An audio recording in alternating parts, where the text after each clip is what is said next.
The Philippines is the 9th country I've lived in. Wow. Not visited, lived in. I mean, I've visited lots more, but actually been. What makes you like travel, like as a traveler?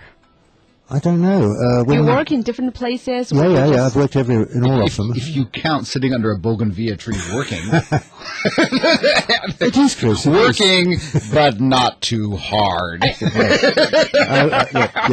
That's a fair description. With beer. Yeah, I had a feeling if Tony just described every one of the work that he has done to us, 1 hour is not enough. True. No.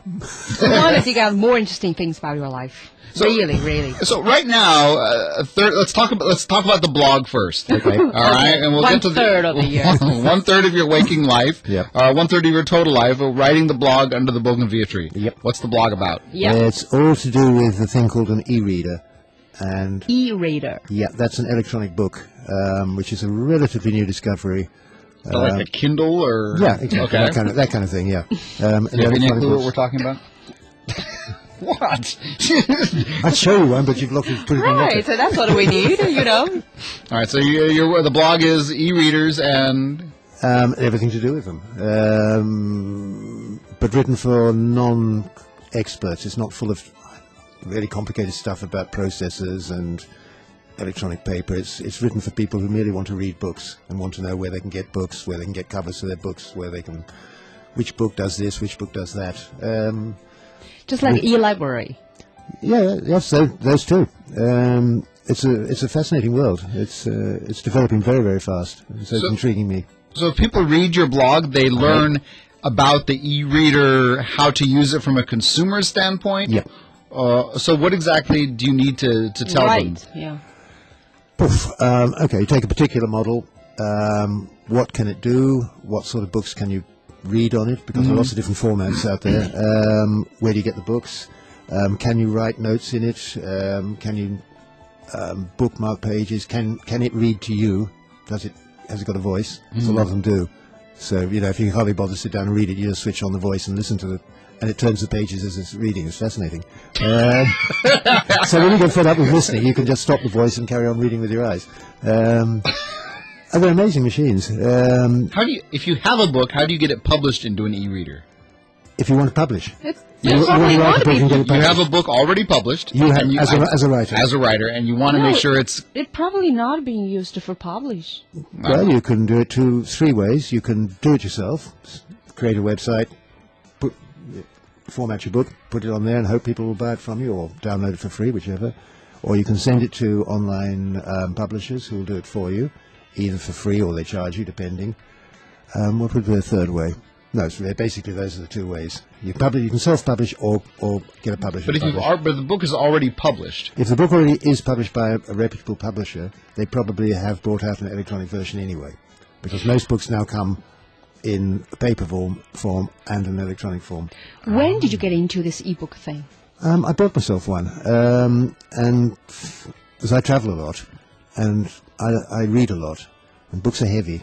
I've got an e-reader which is about the size of a small paperback. I've got 83 books in it right now, and it could actually have 16,000 books in it if I could be bothered to buy that many books.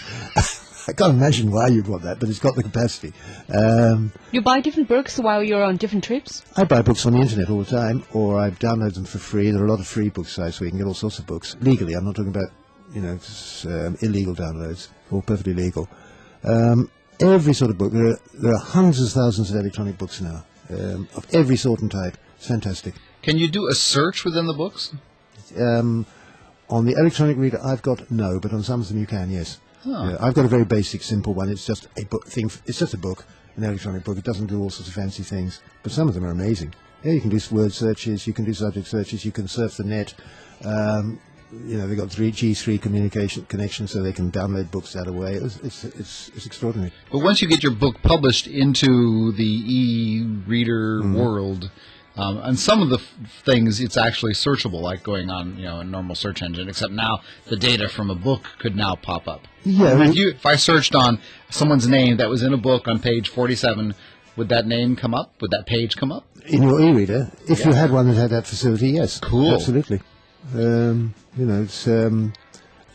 I mean, lots and lots of different sorts. There are probably 50 or 60 different manufacturers out there, and they make all sorts of different types, and some are more complicated, some are really simple. It's Well, ebook, just like the future of the e-newspaper, that's going to be something will happen that's in the already future. here. Yeah. That's already here, but that's mostly with much bigger machines. Apple make one, for example, where you have color. E-readers are not, they're monochrome right now. They haven't worked out how to make color with it. Would you like to share all of us with the website of your blog? What, the address? The address of your blog, so that we can access it. You want me to? Okay, it's called www.ebookanoid.com.